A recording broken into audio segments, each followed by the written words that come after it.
Hey guys, AWD Code 43 here today with another car review for you.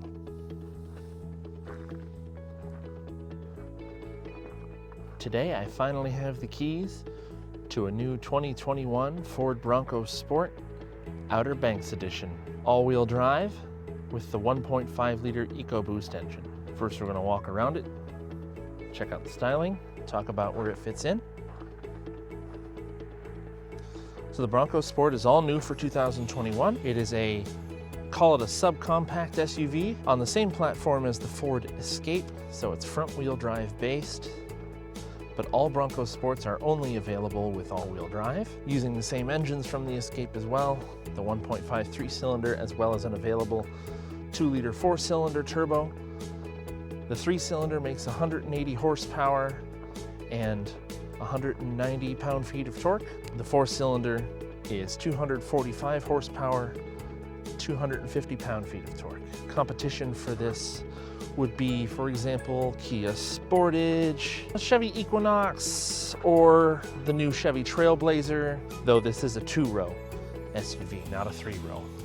It's very compact. It's 8 inches shorter overall length than the Ford Escape, the current model. So let's talk about some of the styling.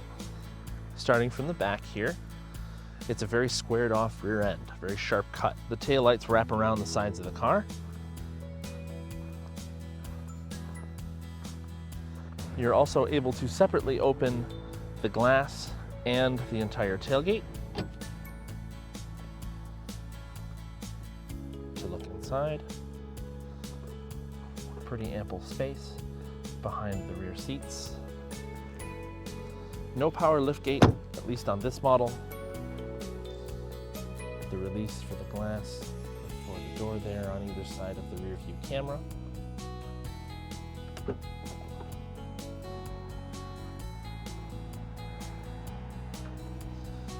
Nice square space, easy to load stuff into. Probably honestly, more usable space than even a compact Jeep Cherokee offers right now, which is saying something.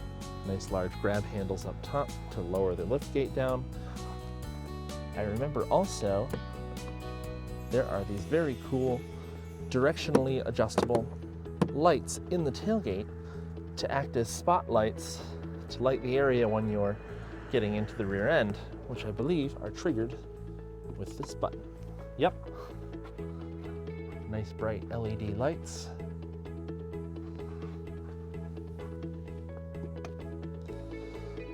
Has all-weather padding, nice rugged rubber on the back of the seats as well as on the ground.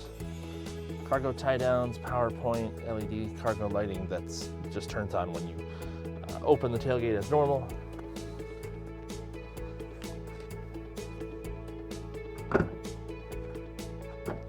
Of course, it didn't close it hard enough the first time. Now, higher level Broncos like this one have black roofs. Everything above the belt line here is all black painted. All of the pillars, the entire roof section, all the way down to the bottom of the windshield. It's nice, the two-tone look, especially with this color, which is called Area 51. It looks about right on my camera here. It's definitely blue-gray. Next we'll talk about the front end here. And so they've done this unique full-width bar design with the headlights and grille all integrated into this black surround. And the word Bronco spelled out on the front. Fog lights down below, plastic trim all the way around the bottom helps with mediating stone chips on dirt roads and stuff like that. Helps it look a little bit tougher and more rugged. This one has all-season tires. 225/60 R18s, so 18-inch split 5-spoke wheels, similar design to the Jeep Wrangler a couple of years ago. They look good on this car with the machined face and the black pockets. This little faux fender vent here. Black plastic mirror caps, concealed wipers below the hood line to help with aerodynamics. Large, thick, bulky roof rails. This one also has a moonroof. So here we can check out the window sticker. 2021 Outer Banks 4x4. 1.5 EcoBoost, 8-speed automatic. Area 51 is the color, and the interior, as you'll see shortly, is navy pier blue leather trim. It's awesome. Fuel economy, 25 city, 28 highway, 26 combined.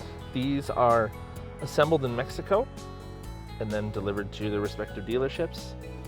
Only options on this car are the carpet mats and floor liners and the Outer Banks package, which gives you the moonroof, the wireless charging pad, HD radio, and the Bang & Olufsen sound system, which is pretty awesome. It is really good. There's this interesting little character line down the side of the car as well. Very dense inwards. And then a very squared off edge of the door here. The exhaust underneath the car. It's single exhaust from the turbo back, but it has dual outlets out of the muffler back here, one on either side, completely hidden from view. I appreciate that as opposed to having fake exhaust tips. Also has rear park assist along the bottom of the bumper, so as not to back into anything. Didn't notice if it has front park assist. This one does not, but I'm thinking it's available on higher level trims. Then there's the hood. It wraps all the way down the sides and blends right into the fenders. It has a very interesting design where it has two large humps in it. It's very commanding from the driver's seat despite being a low-slung SUV, crossover SUV, whatever you'd like to call it. It's more SUV-like in its nature. Next we'll check out the lighting here. Also noting blind spot monitoring, standard on this model. And it has lane keep assist as well. So coming around to the front lights, there is a side marker, LED fog lights, LED headlights as well, and turn signals and running lights, full LED lighting package on the front.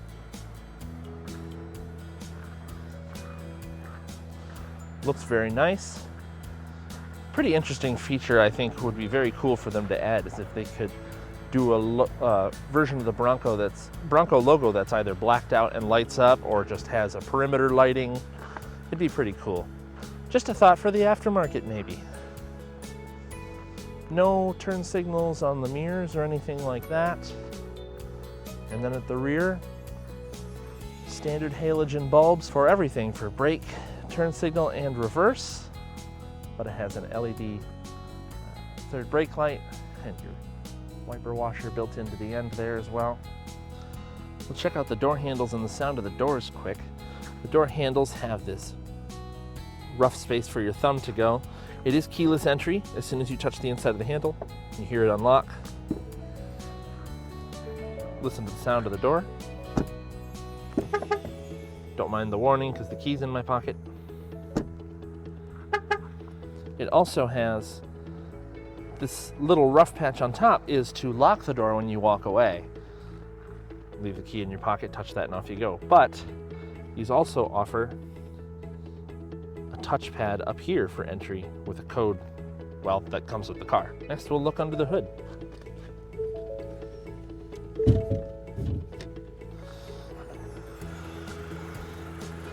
No hood struts on this model. This is the EcoBoost 1.5 liter 3-cylinder. As I said before, 180 horsepower, should be 190 pound-feet of torque. Everything's pretty easy access up here. Coolant, washer fill, oil check, battery, fuse box, and brake fluid, and air filter.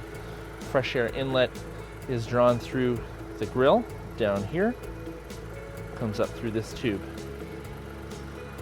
Lots of open space in here. Next, we'll check out the interior, starting with the back seat. So, this is with it in my driving position. It's a bit tight back here, but I'm gonna try it out. But, first thing you notice when you open the door is it's blue inside, and it's awesome. I know they also offer like a burnt orange or a brown color as well, but man, I take a liking to the blue right away. Shows up very blue here on camera. I mean, it's like that in person, but not quite as bright. First thing to note is there is a backpack-like pocket on the back of each front seat. Very cool. Very cool. As well as a place to stow like objects on carabiners or whatever other random objects you'd like to put there. Okay, here we go.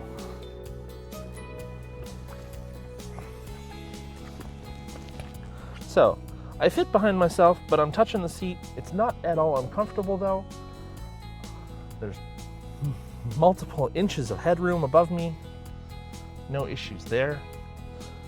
Nothing of note on the door. Standard issue plastic door handle and your window control, but each door has a tweeter and a speaker in it. Place for a water bottle down below. Headliner is the natural gray color. But yeah, the headroom, I cannot believe how much there is despite having a sunroof in here.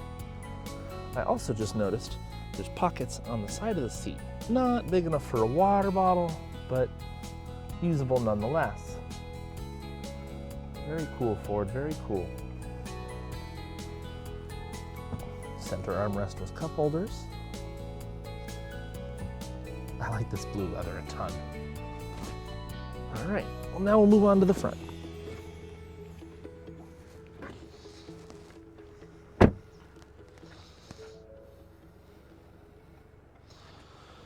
Pretty standard issue controls on the doors. Nothing of note other than the B&O logo for Bang & Olufsen. The floor liners in the front have Bronco Sport engraved into them. Seat design is pretty typical Ford. They have a nice cushy bottom, pretty good thigh support, nice side support, but a little firm in the back area, even with the lumbar turned all the way off. I'm not one for lumbar support. It just doesn't feel good to me. That or I have really crappy posture. I don't know. We'll start with the screen, the infotainment system. It's probably an 8 or 9 inch screen up here. It responds quickly to inputs. Works pretty great. The sound system is phenomenal. This one does not have navigation, but that's okay. You have hard buttons for, track skip, turning off the screen, changing your sound settings, and your volume and tuning control as well. There is a large pad down below the radio here for storage, but your wireless charging pad is actually down below the HVAC controls as well as your other charge points and some more storage. Hard buttons for the HVAC down here. It is dual zone automatic climate control, heated seats, heated steering wheel, as well as you can see here. The dash vents are all the same shape, just mirrored from one side to the other. They look nice. They adjust easily. Auto stop start on this car as well. Steering wheel is a 3-spoke design. Nice and modern, good feeling leather. All your cruise control and volume control on this side, and then your gauge control and phone control on this side, as well as your track or station skipping. And then no Ford logo on the center of the steering wheel, it is the Bronco logo. Moving on to the gauges. Various things you can look at in the screen, your music, your tire pressures, tripometer, fuel economy average, etc. And then obviously there's a lot of different things you can change in here as well. Digital speed is always displayed, but you have analog, speedo, and tachometer, as well as bars for your gas and coolant temperature. Light controls are over here. Your gauge dimmer, your rotary switch for lights, and then push button for fog lights. Tailgate release here as well. Another one of the Bang & Olufsen speakers is up here. And you have them on each side of the windshield, and then one in the bottom of the front doors. Pretty large moon roof up here. That's probably 18 inches. It's pretty sizable. It does have power shade that is completely opaque. Automatic opening and closing. Visors are nice and large. Sliders, as every car should have. Well lit.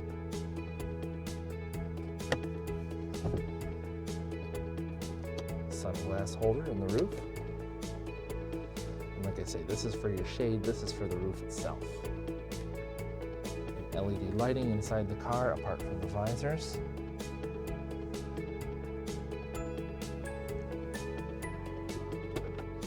Glove box is well dampened, feels nice and tough, not too cheap. Sounds good. And then the dashboard has two different textures going on. You have this hard rubber soft touch with like a diamond pattern in it. But over on the rest of the dash, it's smooth. There we go, decided to focus now. Bronco is also stitched into the seats. Embroidered, that's the word, embroidered into the seats. And you also have height adjustable front belts as well. There's a lot of mix of different materials going on and colors, but I don't mind it. Other than that, I think we're ready to go for a drive. Going over the key of the Bronco, backside has the Bronco name, front side has unlock, lock, 2 times press for remote start, 2 times press for tailgate release, and your panic alarm. I almost forgot to cover. It has a rotary shifter, electric parking brake, hill hold assist, and then the GOAT modes. Goes over any terrain is what that stands for. Large cup holders with grippers, center console with leather covered, has an additional power point, and has a lot of space. So when you rotate this knob, you have normal, eco, sport, slippery, and sand. Gonna put it in sport so we can do a 0 to 60 here. So, into drive, I'll quickly demonstrate the reverse camera. Nice high definition, rotates with your steering, looks good.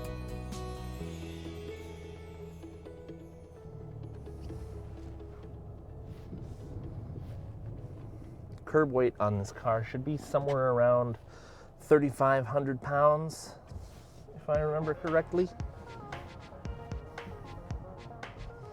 Like I said, looking over the hood's pretty cool. All right, we're gonna do our little 0 to 60 here.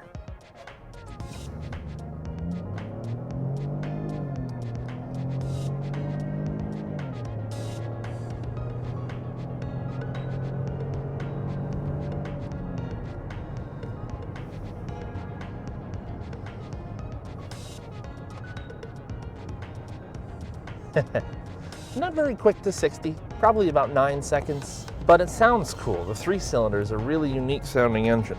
The driving dynamics are pretty good. You can hear some wind noise from the roof bars and the fact that it has a sunroof, moonroof, and the fact that it's kind of square shaped. Okay, here we go. Electric power steering as well, super easy to drive. Mid-throttle is plenty peppy for your regular driving. It's just when you go full wide open throttle, it's not that quick, but it's enough to get on the highway. I'm sure the 4-cylinder would dispense with any problem with that because it's 65 horsepower or more. I don't know if you can hear the wind noise in the video, but it's pretty substantial. Tire and road noise is pretty good. So, 2021 Bronco Sport Outer Banks. I finally got my hands on one. The 3-cylinder sounds cool. It has good mid-range power, but wide open and up top, it doesn't have a lot of gumption. That's okay though. Good fuel economy for its size. Good size inside. I think a rear-facing car seat would be no problem in the back there. Though rear seat legroom behind each of the seats is relatively tight. Blind spots are as you'd expect for a typical SUV. It's kind of shaped like the older model Escape inside.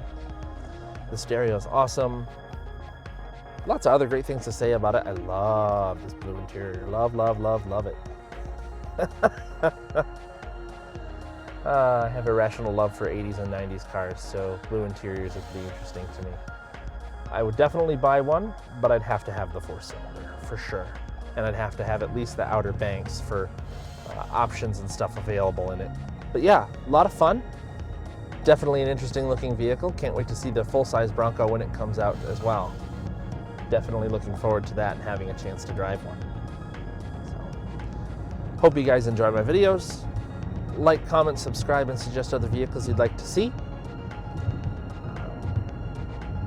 I'm only getting better with my editing and my my power to edit because I have new software now. I'm using DaVinci Resolve 17, which is free to users. It's just some of the features are blocked unless you want to pay the $300 for the full software. So anyway, hope to see you guys next time.